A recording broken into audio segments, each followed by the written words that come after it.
All right, congratulations on your purchase of a spine by Stroops. Now, Stroops has two different lengths of spines. This one happens to be a 48-inch long spine. There's also a 78-inch long spine. With the spine comes two clamps, which are also mounting brackets.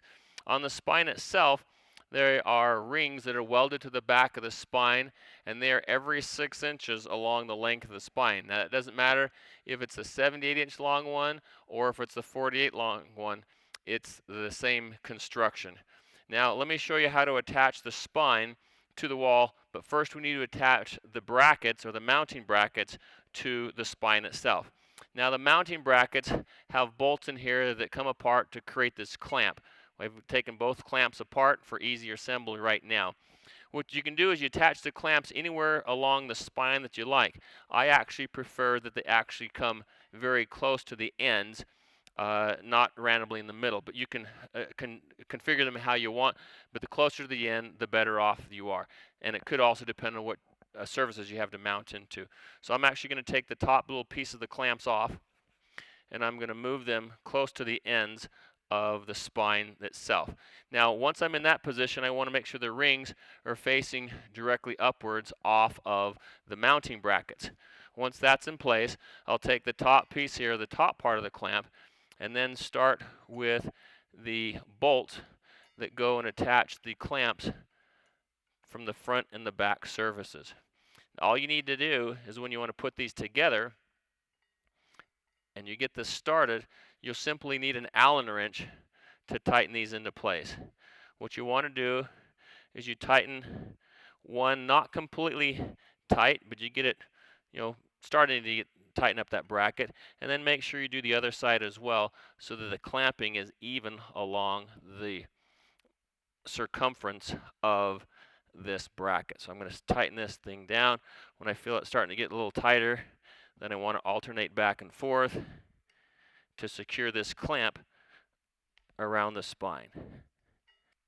Once I've got that secured, I'll go to the other side and I'll do the exact same thing with my bolt. Get that most of the way secured. And then I go back on the other side and I will alternate tightening these so that I make sure it's even pressure on both sides of this clamp. Okay, once it's clamped in place, if you do this on a nice level surface, you'll see that our mounting plates have actually been, they're on the same flatness here. Now, as you'll see that if I mount the spine like this, I actually have two holes to attach to some kind of a vertical position here. And I also have two poles, or two hole positions I can attach to something vertical there. If I wanted to do this way, I want to make sure that when I do my clamps, I have them separated apart to mount directly into the proper spacing against the wall. You also see that's in a diamond shape, so these holes here, if I want to mount the spine more vertical, these will go directly in line to my mounting surface, as well as this.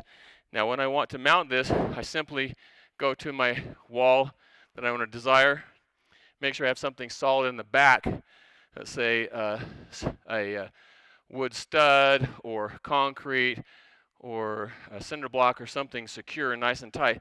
Once I put it in this position, I'll actually take a pencil and identify the locations that I want. I'll come back and pre-drill and then attach these mounting brackets to the wall.